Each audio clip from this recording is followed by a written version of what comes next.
Firing कर इसके भी खाली खोखे जनरेट किए गए, 2 खोखों का मिलान किया गया, राइफल की नाली और निकले हुए खोखों का भी मिलान हो गया।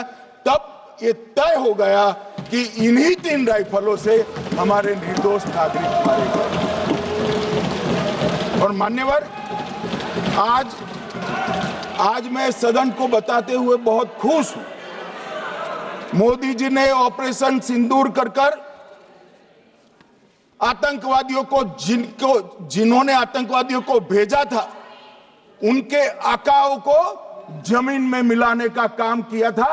सेना और सीआरपीएफ ने वो आतंकवादियों को भी समाप्त कर दिया। और मान्यवर,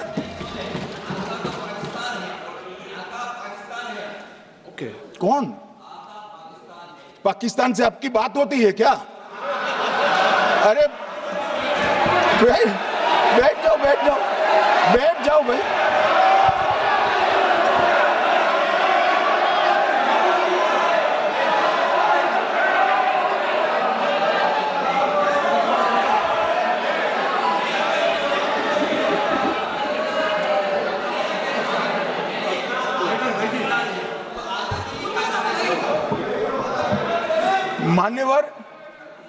मान्यवर, मैं बताता हूं कैसे इनके आका मारे गए, वो भी नाम के साथ बताता हूं, जगह के साथ बताता हूं, घंटे, मिनट और सेकंड के साथ बताता हूं।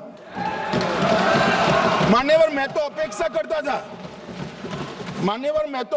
करता था कि जब एक सूचना सुनेंगे, पक्ष विपक्ष में खुशी की लहर दौड़ जाएगी, मगर ये स्याही पड़ गई इनके चेहरे। क्या है मान्यवर, किस तरह की पॉलिटिक्स?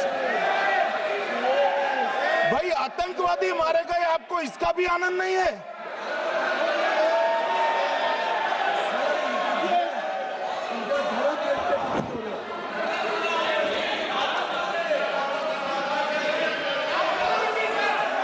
अखिलेश जी बैठ जाइए, मेरा पूरा जवाब सुनिए, आपका सब जवाब आ जाएगा। भाई, आप आतंकवादियों का धर्म देखकर दुखी मत होइए।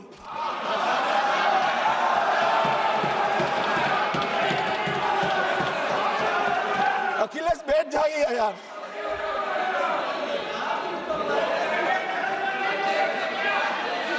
अखिलेश जी बैठ जाइए। मान्यवर, किसी को संशय रखने की जरूरत नहीं है। बैलिस्टिक रिपोर्ट मेरे पास है, मेरे हाथ में है, और 6 वैज्ञानिकों ने इसको क्रॉस चेक किया है। सुबह 4:46 पर फोन पर मुझे 6 ने वीडियो फोन पर कहा है कि 100% वही गोलियां हैं जो वहां चलाई। मान्यवर, ये हमारे देश की सेना, सीआरपीएफ और जम्मू कश्मीर पुलिस, ये तीनों का एक साझा बहुत बड़ा कामयाबी है, जिस पर 140 करोड़ को नाज होना चाहिए, देश की जनता को नाज। मान्यवर, मैं तो गया था वहां पर जब ये घटना हुई। दूसरे दिन इनके परिजनों को मिला था। 6 दिन की शादी वाली बच्ची विधवा होकर मेरे सामने खड़ी थी। आज तक मैं वो दृश्य नहीं भूल सकता। मगर आज सारे परिजनों को मैं कहना चाहता हूं कि मोदी जी ने ऑपरेशन सिंदूर से भेजने वालों को भी मारा, और हमारे सुरक्षा बलों ने जिनको भेजा था उनको भी मारा, और एक ऐसा सबक सिखाया है कि आने वाले कई दिनों तक कोई ऐसी हिम्मत नहीं कर पाएगा। मान्यवर, मैं थोड़ा एनआईए की जांच के बारे में भी बताना चाहूंगा। मान्यवर, जिस दिन लश्कर-ए-तोयबा ने और इसके आउटफिट टीआरएफ ने इसकी जिम्मेदारी ली, उसी दिन हमने तय कर लिया था कि ये जांच एनआईए को सौंप दी जाएगी, क्योंकि एनआईए आतंकवाद के केसों की जांच के लिए, वैज्ञानिक तरीके से जांच करने के लिए और सजा कराने के लिए महारत हासिल की हुई विश्व मान्य एजेंसी है, जिसका सजा कराने का दर 96% से ज्यादा है। मान्यवर, हमने तुरंत ही इसकी जांच एनआईओ को दे दी। हमने पूरी व्यवस्था की, सेना, बीएसएफ, सीआरपीएफ और जम्मू कश्मीर पुलिस ने कि लोग देश छोड़कर भाग न जाए। और मान्यवर, इसकी जांच की शुरुआत हुई। एक थकाने वाली बहुत लंबी जांच हुई है। जांच के दौरान मृतक के परिजन जो साथ में थे उनको सभी को चर्चा किए गया। पर्यटकों, खच्चर वालों, पोनी वालों, फोटोग्राफर, कर्मचारियों, विभिन्न दुकान में काम करने वाले लोगों, कुल मिलाकर 1055 लोगों की लंबी 3000 घंटे से ज्यादा पूछताछ इंफॉर्मेशन के लिए की गई और इस सबको वीडियो पर रिकॉर्ड कर दिया गया। और बाद में इसके आधार पर स्केच बनाया गया और ढूंढते 22/6/25 को एक बशीर की पहचान की गई और परवेज की पहचान की गई, जिन्होंने आतंकवादी घटना के अगले दिन आतंकवादियों को शरण दी थी। उनको अपने ढोक में रखा था। वो दोनों को गिरफ्तार कर लिया गया। अब वो हमारी कस्टडी में है। दोनों गिरफ्तार अपराधियों ने खुलासा किया कि 21/4/25 की रात को 8 बजे 3 आतंकवादी बेसरन से लगभग 2 किलोमीटर दूर स्थित परवेज ढोक में आए थे। आतंकवादियों के पास AK-47 और M9 कार्बाइन थी। जो 2 आतंकवादियों ने काली पोशाक पहनी थी और एक ने छद्म वेश किया था। खाना खाया, चाय पी और ढोक से निकलते वक्त कुछ खाना, नमक, मिर्च और मसाले लेकर वो चले गए। मान्यवर, उस वक्त हमने जिन खोखों को रिकवर किया था, इसको हमने चंडीगढ़ FSL में टेस्टिंग के लिए भेज दिया। और जब चंडीगढ़ FSL में टेस्टिंग के लिए भेजा गया तो वही राइफल से एप्को आतंकी हमला हुआ था, वो भी निश्चित हुआ। तो आज इसके साथ साथ दूसरे एप्को आतंकी हत्या को अंजाम देने वाले आतंकियों का भी इसके साथ ही समाप्ति हुई है, उनको मार दिया गया है।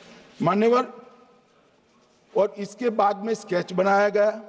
गिरफ्तार किए गए दोनों आरोपियों की माता जो थी, इन्होंने ये तीनों आतंकियों के मृतदेहों को पहचान लिया है। दोनों आतंकवादी घटना में साथ लेने वाले उनके साथियों ने भी पहचान लिया है और अब उसकी FSL की पुष्टि भी आज सुबह 4 बजे हो गई थी।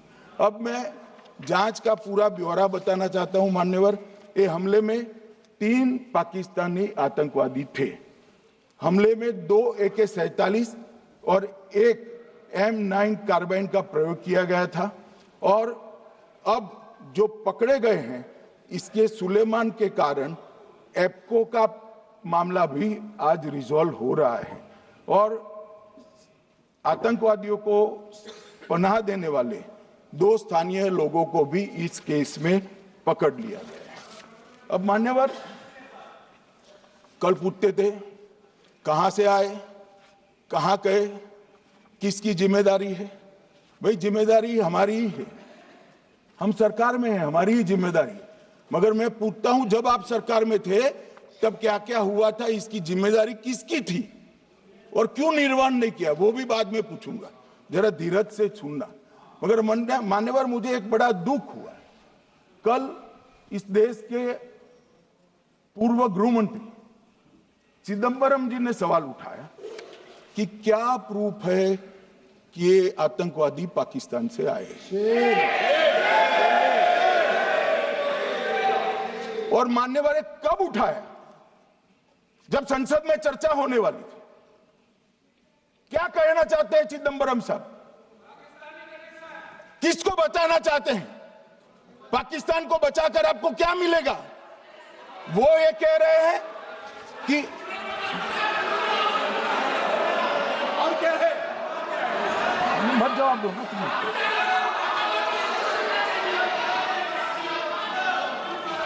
मान्यवर, हमारे पास, मैं आज चिदंबरम साहब को कहना चाहता हूं मैं आज चिदम्बरम साहब को आपके माध्यम से कहना चाहता हूं, हमारे पास